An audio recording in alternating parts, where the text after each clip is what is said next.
Trupa e korit të teatrit kombëtar të operas, baletit dhe ansamblit popullor është më e heshtur. Ka humbur një nga zërat e saj më të bukur, sopranon Redrina Kokona. Me një karrierë që shtrihet në pothuajse 3 dekada, Redrina ishte një artiste që frymëzonte me përkushtimin dhe shpirtin e saj operistik.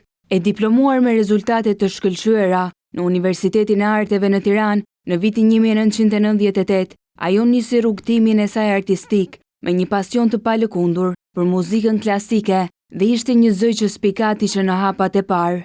Në vitin 2000, ajo ju bashkua trupës së korit të teatrit kombëtar të operas dhe baletit dhe që atëherë nuk ju nda më skenës.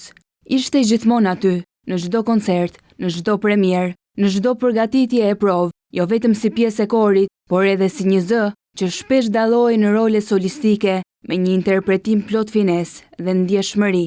Publiku do ta mbajë mend si Fiordiligi në operën Cosi fan tutte, Fraskita në Carmen, Kate Pinkerton në Madame Butterfly, Musetta në La Bohème, Anina në La Traviata dhe Una Novizia në Suor Angelica.